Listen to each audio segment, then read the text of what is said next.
सबसे पहला सवाल, आप युवा हैं, कश्मीर के रहने वाले हैं, मेरा ये सवाल है कि कश्मीर का इस बार माहौल क्या है, सरकार किसकी बन रही है, कौन सी पार्टी का इस बार दबदबा रहेगा? देखिए, सबसे पहले तो मैं आपका कश्मीर में वेलकम करता हूँ और जो आपने सवाल पूछा उसका जवाब देते हुए मैं आपको ये बताता हूँ कि किसी भी इंसान के लिए सबसे ज़रूरी चीज़ होती है उसका जो रिस्पेक्ट होती है, वो उसके लिए सबसे ज़रूरी होती है। जो भी पार्टी एक आम कश्मीरी को उसका जो रिस्पेक्ट है, जो डिग्निटी वो डिज़र्व करता है, वो देगी, उसी की सरकार यहाँ पे बनेगी। अब इससे मेरा कहने का क्या गर्ज है कि आप देखिए, एम्प्लॉयमेंट यहाँ बिल्कुल भी नहीं है, ठीक। 1 लाख कश्मीरी जॉब्स इस टाइम पे खाली है। अब जो भी पार्टी या जो भी अलायंस हमें इस बात की गारंटी देती है कि यहाँ की जॉब्स जो है यहाँ के यूथ को जाएंगी, यहाँ के यूथ को जाएंगी। यहाँ पे पहले एक नारा लगता था कश्मीर फॉर कश्मीरीज, ठीक, जिसको आज ख़त्म करने की कोशिश हो रही है। तो उस लिहाज से कश्मीरियों को जो जॉब्स प्रोवाइड करने की गारंटी देता है और डिग्निटी जो कश्मीरीज डिज़र्व करते हैं वो प्रोवाइड करने की गारंटी देता है, उसी की सरकार यहाँ पे बनेगी। और उसके अलावा जो यहाँ पे हमारा जो लैंड है उस पे भी बाहर के लोगों को यहाँ पे लाने की कोशिश हो रही है, जिसका हम बिल्कुल ही जिसको अपोज करते हैं। ये एज अ यूथ मैं आपको बताता हूँ, यहाँ पे मैं पढ़ाई करता हूँ, ठीक, लेकिन एक यूथ का पढ़ाई में इंटरेस्ट तब बढ़ता है जब उसको ये पता होता है कि मेरे जो आगे अपॉर्चुनिटीज़ है वो मुझे मिलेंगी, ठीक। यहाँ पे बड़े बड़े PhD स्कॉलर्स की ऐसी कंडीशन है कि उनको सड़क पे ड्राई फ्रूट्स बेचने पड़ रहे हैं, ठीक। ये मैं ये नहीं कह रहा हूँ कि ये कोई गलत काम है या कोई छोटा काम है, लेकिन एक PhD स्कॉलर के लिए सड़क पे जाके रेड़े लगाना या ड्राई फ्रूट्स बेचना, ये मुझे लगता है ये एक बिल्कुल नाइंसाफ़ी है और जुल्म है उस बंदे के साथ भी, कि उसने इतनी मेहनत की, इतनी पढ़ाई की, इतने बड़े बड़े हाई लेवल एग्ज़ाम उसने क्लियर किया और एंड में आके उसको सड़क पे जाके इतनी मेहनत करनी पड़ रही है जो उसको उसकी मेहनत का फल नहीं मिल रहा है। हाँ। तो जो भी हमको ये सब अपॉर्चुनिटीज़ जो हम डिज़र्व करते हैं ये प्रोवाइड करेगा, उसी की गवर्नमेंट बनेगी। और एक और चीज़ की हम चाहते हैं कि जो यहाँ की गवर्नमेंट है वो फुल फ्लेश्ड गवर्नमेंट बननी चाहिए, मेजॉरिटी गवर्नमेंट बननी चाहिए, ठीक।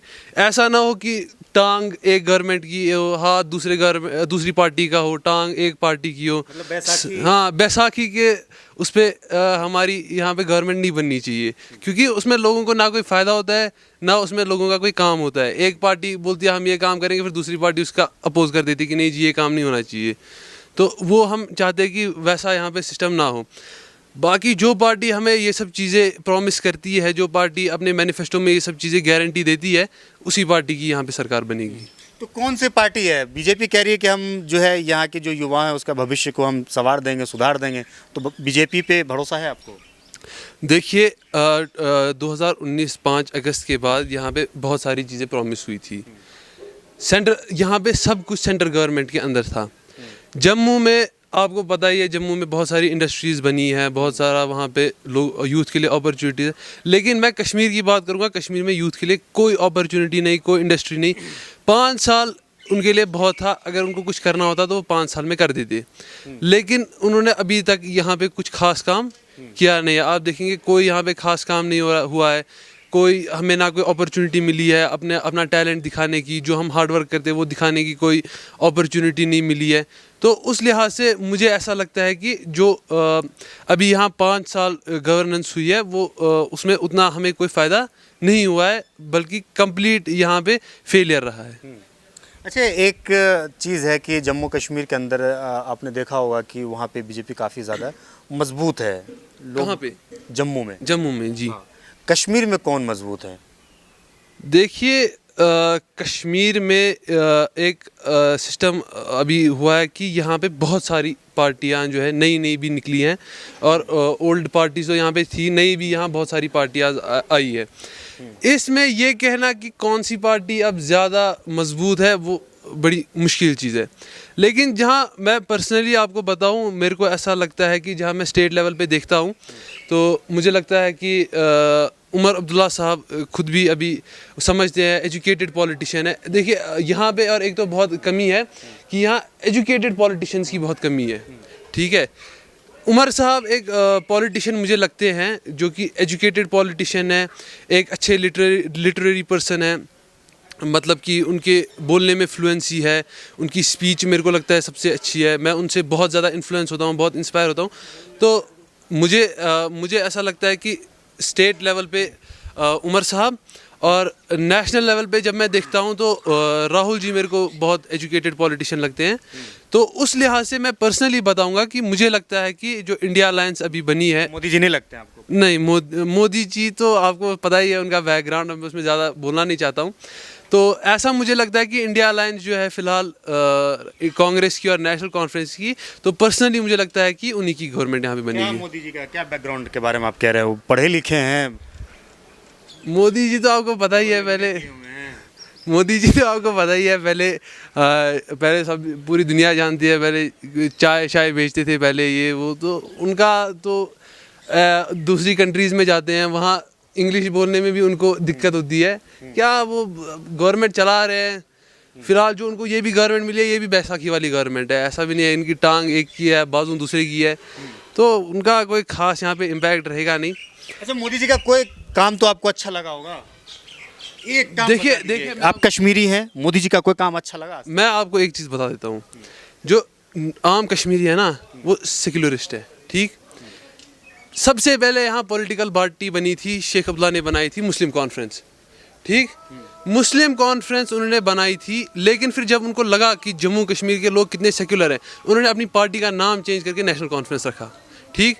फिर उन्होंने नारा लगाया, शेर कश्मीर का क्या इरशाद, हिंदू मुस्लिम सिख इत्तेहाद, क्योंकि जम्मू कश्मीर के जो लोग हैं वो सेक्युलरिस्ट लोग हैं, ठीक। अब लद्दाख को इन्होंने हमसे अलग कर दिया, लद्दाख हमारा हिस्सा है पहले से, ठीक। महाराजा के टाइम से लद्दाख हमारा हिस्सा, उसको इन्होंने अलग कर दिया, हमें यूटी बना दिया। और बीजेपी का एजेंडा पहले ही ये है, वो नॉन सेक्युलर पार्टी है, एक ही तरफ उनकी आइडियोलॉजी है, ठीक।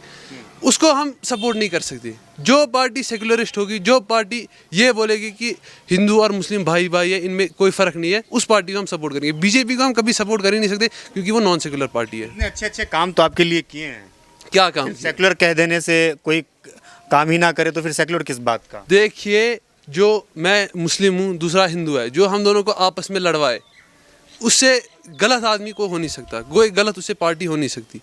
ये सिंपल सी बात है। अब जो पार्टी, अब आप बोल रहे बीजेपी ने यहाँ पे काम किया, मैं आपको ये बताना चाहता हूँ कि कश्मीर में 70 ईयर्स से कश्मीर नंबर 2 पे था इकोनॉमी के हिसाब से, अब लास्ट पे आ गया है। तो ये कौन सा काम किया बीजेपी ने? इधर कोई काम नहीं किया, खाली है यहाँ पे बोल के जाते हैं, यहाँ पे ऐसे वादे हम ये करेंगे वो करेंगे, एंड में कुछ होता नहीं है, काम नहीं करते हैं। नहीं करते। अच्छा, मैं काफ़ी देर से देख रहा हूँ कि आपने टी शर्ट पहना हुआ है, इस पर मोहम्मद अली लिखा हुआ है, तो इसका ये तो मोहम्मद तो पता चल रहा है जी, अली भी पता चल रहा है, लेकिन ये स्पेशल ये टी शर्ट पहनने का मतलब क्या है? मोहम्मद अली का मैं बहुत बड़ा फ़ैन हूँ, ग्रेटेस्ट ऑफ ऑल टाइम है बॉक्सिंग में, इसलिए उनकी टी शर्ट पहनी हुई है। और काफ़ी अच्छे इंसान थे वो, उनकी मैं स्टडी करता रहता हूँ चीज़ें उनके बारे में, इसलिए उनका बड़ा मैं फ़ैन हूँ, इसलिए टी शर्ट पहनी हुई है उनकी। अच्छा, दो नज़रिए से भी देख सकते हैं, एक मोहम्मद साहब, एक हज़रत अली के बारे में भी हम। नहीं मतलब वो भी आप देख सकते हैं, उसमें भी कोई हर्ज नहीं है, लेकिन सिंपल बात यह है कि मोहम्मद अली साहब का मैं बहुत बड़ा फ़ैन हूँ, तो इसलिए मैंने ये टी शर्ट पहनी हुई है। अच्छा, यहाँ के जो पॉलिटिक्स के मोहम्मद अली कौन है? हाँ, कश्मीर के पॉलिटिक्स के मोहम्मद अली, मेरे मोहम्मद अली को बॉक्सिंग में ग्रेटेस्ट ऑफ ऑल टाइम कहा जाता है। मेरे हिसाब से अभी जितने भी लीडर्स हैं, पहले तो चलो शेख साहब थे ग्रेटेस्ट ऑफ ऑल टाइम, उनको हम बोल सकते हैं पॉलिटिक्स। अभी जितने भी लोग हैं उनमें से फारूक साहब को आप ग्रेटेस्ट ऑफ ऑल टाइम बोल सकते हैं, क्योंकि सबसे सीनियर लीडर है, सबसे एक्सपीरियंस लीडर है। और जम्मू कश्मीर में आप देखेंगे जितने भी लीडर हैं, उनमें से सबसे ज़्यादा पर्सनैलिटी और ऑरा जो है वो फारूक साहब का। अगर फारूक साहब कहीं पे खड़ा हो जाए नॉर्मली बिना बताए, कम अज़ कम 1000-2000 लोग वहाँ नॉर्मली जमा हो जाते हैं। महबूबा मुफ्ती का अभी तो वही हिसाब है। नहीं, देखिए आप देखिए, मेरी बात सुन लीजिए। महबूबा मुफ्ती बनी चीफ मिनिस्टर, वो बनी अपने फादर के दम पे, ठीक। फारूक साहब जो है उनकी पर्सनैलिटी ही अलग है। जो नॉर्मल कश्मीरी है ना, मैं यूथ हूँ, ठीक। एज यूथ रिप्रेजेंट जो मैं करता हूँ, मैं आपको बता देता हूँ कि यूथ के दिल में भी जो 30-40 ईयर जो मिडिल जिनकी अब एज हो चुकी है उनके दिल में भी, और जो बुज़ुर्ग है उनके दिल में भी, सबके दिल में फारूक साहब जो है वो सबसे ऊपर है, क्योंकि उनकी पर्सनैलिटी वैसी है, उनका ऑरा ही वैसा है। बहुत बहुत शुक्रिया। Thank you so much.